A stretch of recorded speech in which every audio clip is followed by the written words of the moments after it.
Hi. I want to talk about girls that post overly sexual pictures online or have an OnlyFans or sell sex in some shape, way or form. And basically my thoughts on this. So I was on a podcast the other day, and the guys on the podcast it came up about girls having an OnlyFans, and the guys on the podcast were saying that it's not something that they find acceptable or would accept in a relationship. And I think what happens when we hear that as girls is that we get defensive. We understand that women have been suppressed for so long that we start to advocate that behaviour. So we advocate these girls sort of like posting these sexy pictures or having an OnlyFans, almost in a way to sort of like stand in solidarity to them, and you know, sort of deem it acceptable. First point I'll make is that I feel that people are free to do whatever they want, right? It's not that I think that they should do any such thing other than what makes them happy.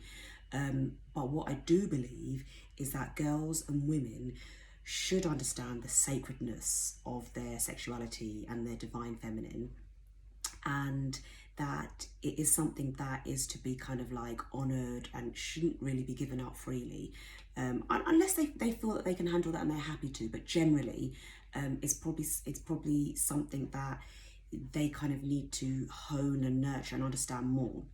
When I say they, I'm talking about sort of like young girls or girls who haven't kind of like understood the power that they have as a feminine, the divine feminine.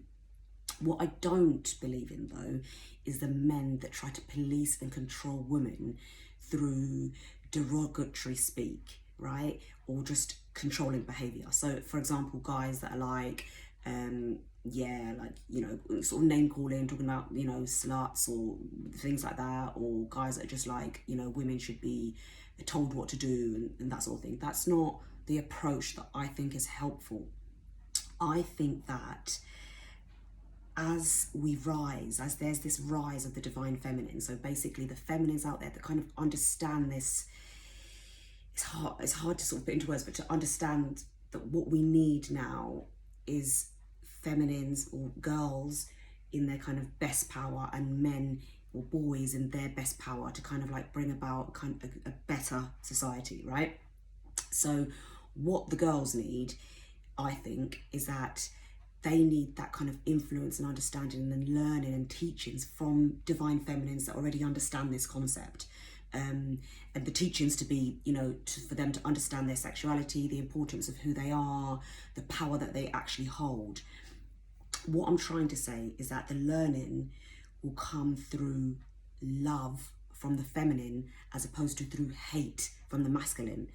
I don't think it's helpful when guys are derogatory with this message, right? It would be helpful if they could be a bit more loving with it. I think the difference between men and women is that generally the feminine does not respond well to the kind of like negative speak. We want to be we want the positive talk, and then we kind of respond better to that. So yes, those are my thoughts. My thoughts are, as the divine feminine rises, she can help feminines that are not quite understanding their sexuality in a better way than men who want to start becoming misogynistic with it. Mentioning no names, but there's a lot of accounts out there that are now starting to talk about, they sort of generally understand the message of the divine feminine and masculine, but they're very misogynistic with it. And I think that's where you start to lose the point, and you misunderstand how this works.